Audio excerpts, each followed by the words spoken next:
And we're back. I hope everyone had a fun and safe holiday and a wonderful New Year's celebration. We're back in business and we're ready to go. And I have a great show lined up for you today.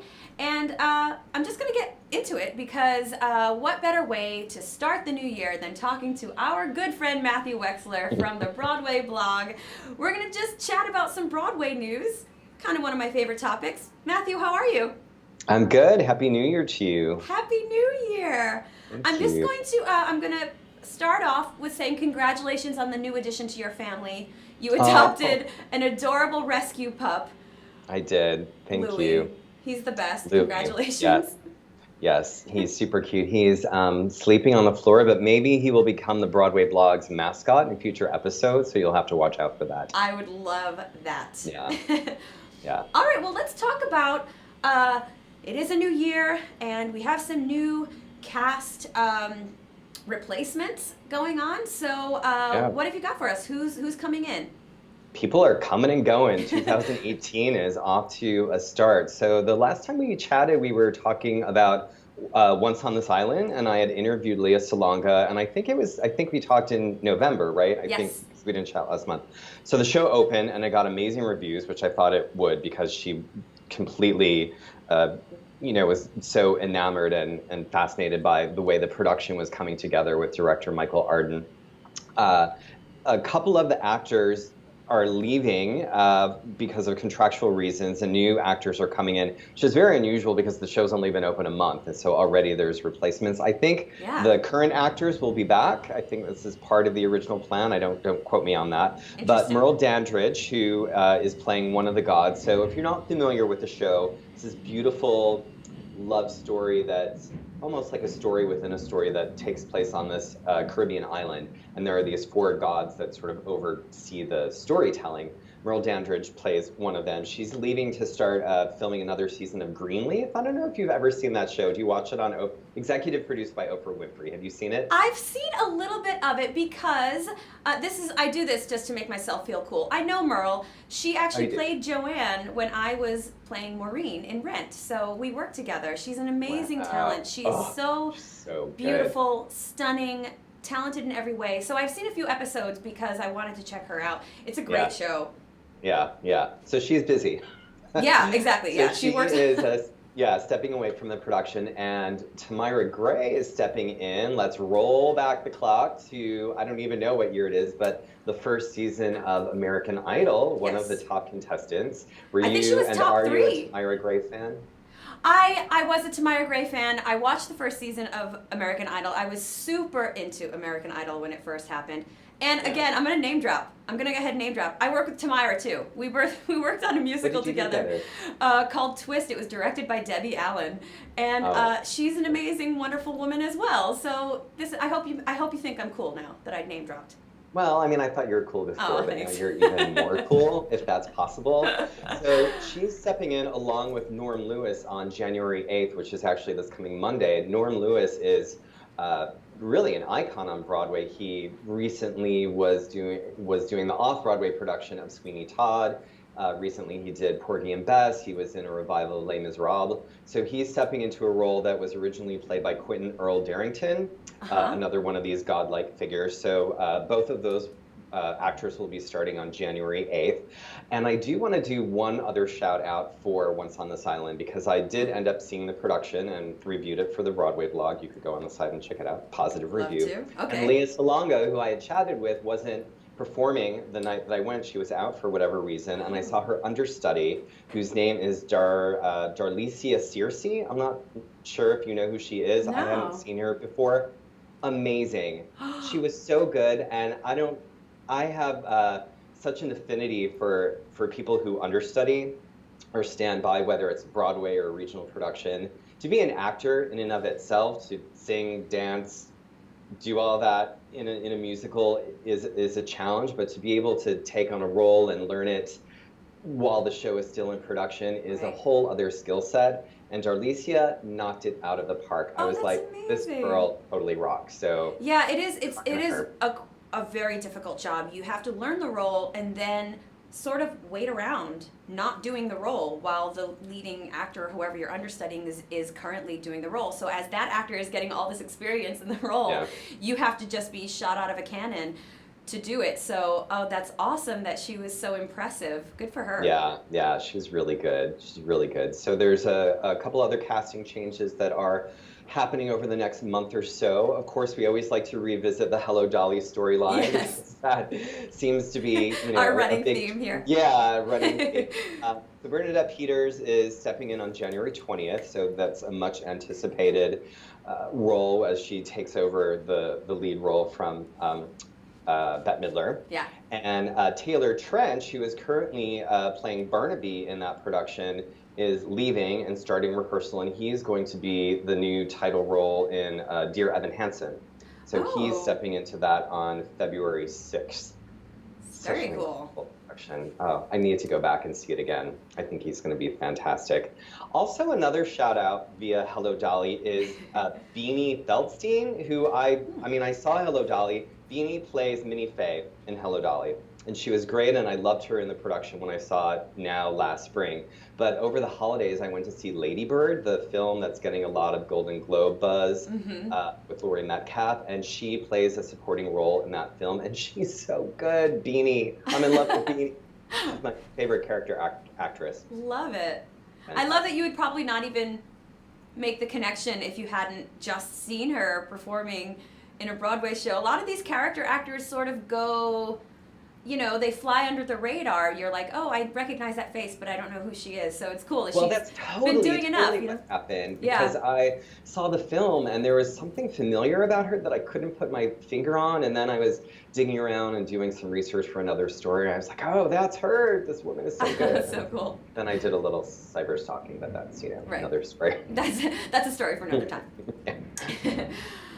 So in February, this is a much anticipated show that will be opening. Let's talk a little bit about the Broadway production of Frozen, Disney's Frozen. Yes. What do we know about this? Making my spine. Well, I know. Yeah, it started the previews at the Denver Center, sort of an out-of-town tryout, and has gotten mixed to good reviews from what I understand.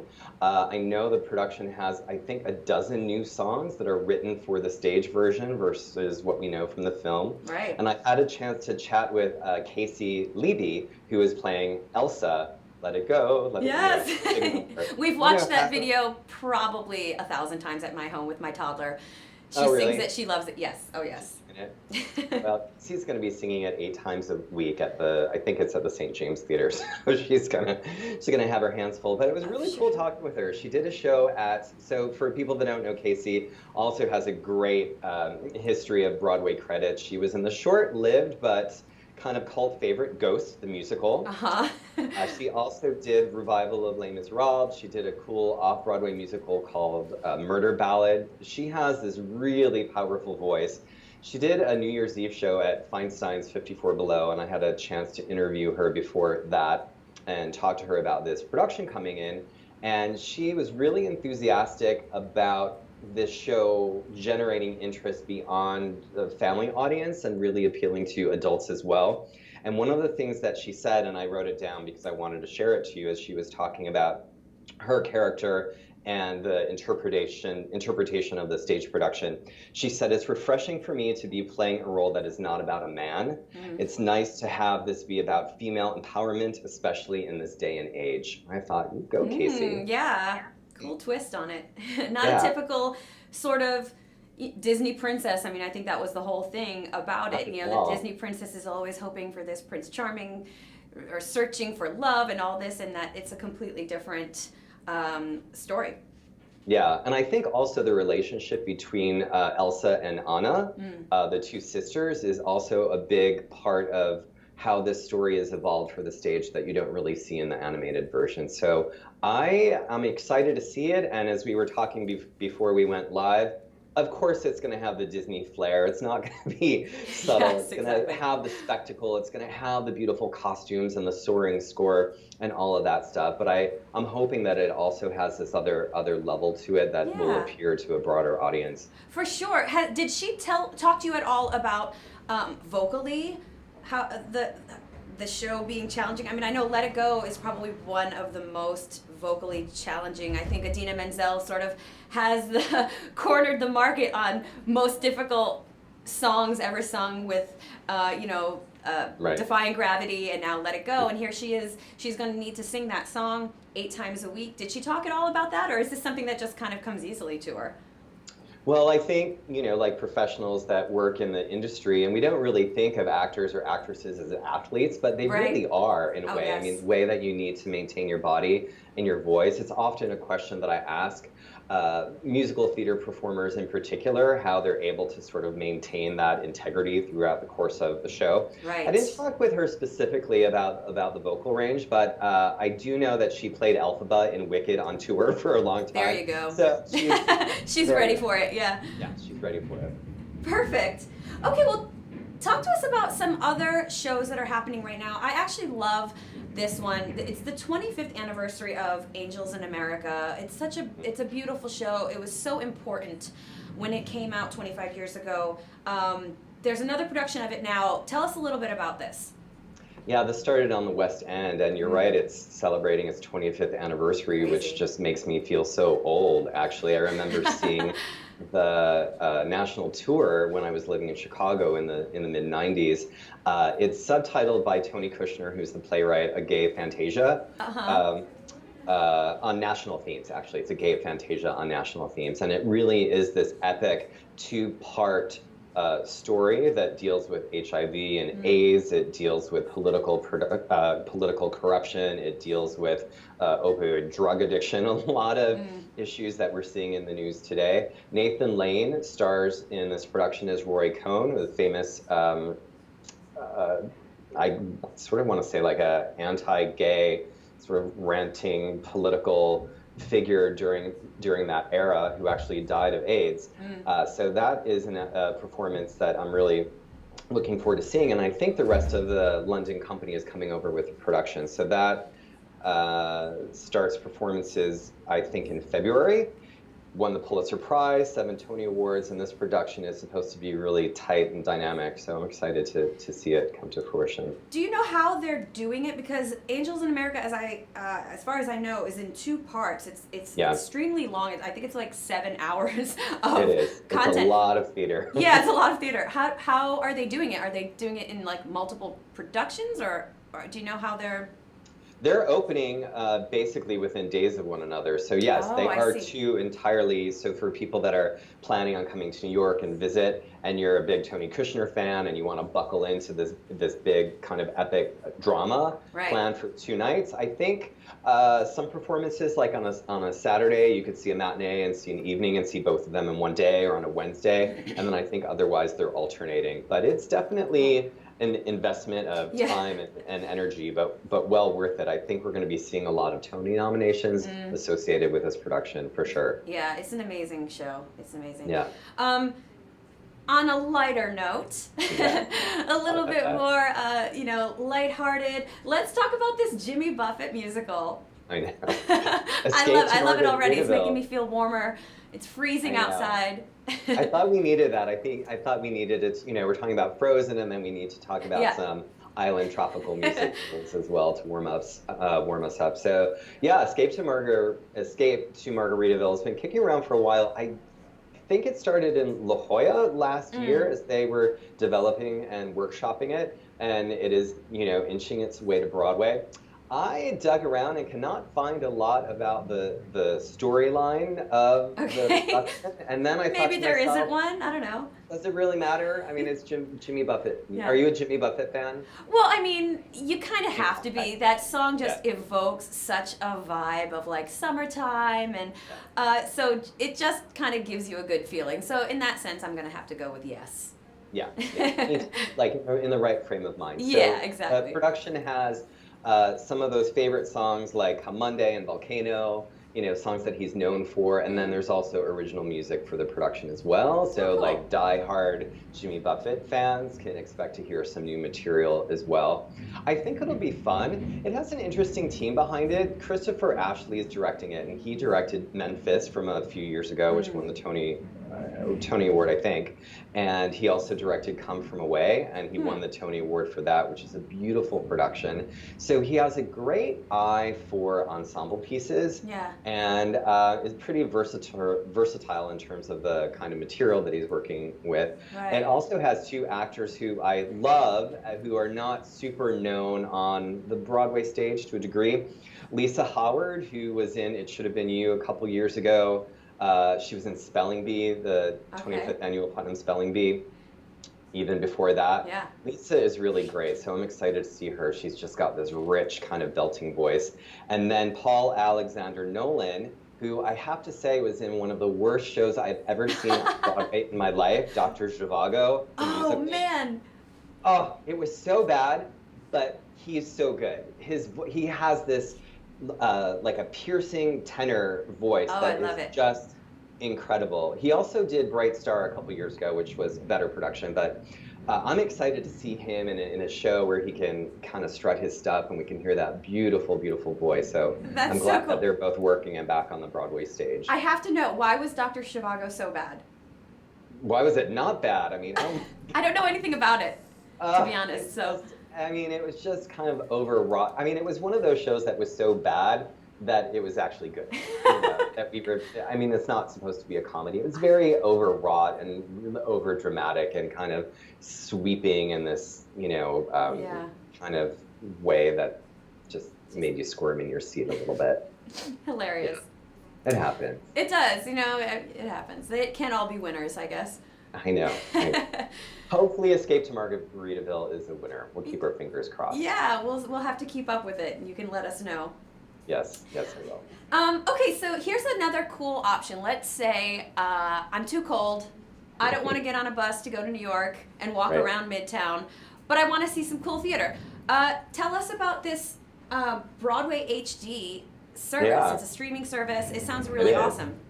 Yeah, well, for those of you that want to be a couch potato and not leave your home until sounds about right, in April, you can subscribe to Broadway HD, which has an incredible library, which is always adding additional shows to stream. And there's a couple different ways that you can access the content. So you can watch it on your smartphone, you can watch it on a tablet, you can stream it to your television. So it's very versatile in that capacity. And then there's also different plans from which you can subscribe. So you can do it monthly, which is $8.99 a month. You can subscribe for the year, which is $99. I mean, if you think about what it costs to see a Broadway show, it's like $150 for a Broadway ticket. So you can have a year's worth of Broadway and off-Broadway and international theatrical productions for under $100. Or if there's just that one show that you really want to see, you can stream a show for $14.99. So just to give people an idea of some of the content that's currently on there and what's been added, Ernest Shackleton Loves Me was recently added. That was a very successful and nearly impossible ticket to get at Second Stage Theater off-Broadway last season. Irving Berlin's Holiday Inn, which was a big hit at the Roundabout Theater a couple years ago. Lady Day at Emerson's Bar and Grill, another impossible ticket to get with the gorgeous Audra McDonald playing Billie Holiday. Her Billie Holiday impression, or just, I don't know, it's amazing. I know. She's I was fantastic. just, when I was looking into the Broadway HD content, I watched a preview clip of her, and if you shut your eyes, it is like you're listening to Billie Holiday. I know, it's amazing. I didn't realize that she had that ability to really embody someone else. I knew she was talented, but so I just have a question about the Broadway HD. I imagine they don't ever have a show that's currently running. Is this after the show closes, or do they sometimes have options of shows that are currently running? Well, one thing that's playing on Broadway or internationally, but they do film productions, and a lot of them are originally aired on Channel 13 or public television. So some of these shows like Holiday Inn, I Know She Loves Me, if you have PBS or released in New York as Channel 13. All through the holidays, like through the month of November into early December, they were showing some of these productions as well. So you can actually keep your eye out to see some shows there. There's also, if you're a fan of world theater, international theater, there's some interesting titles that I wasn't myself completely familiar with that give you a broader spectrum of what's happening outside of the US. And I think that's a great way to kind of experience what's happening on a larger scale. Absolutely. Yeah. Well, that sounds awesome. Especially this time of year, like you said, you could be a couch potato. You don't have to travel around the world to see all these productions that are being put up everywhere.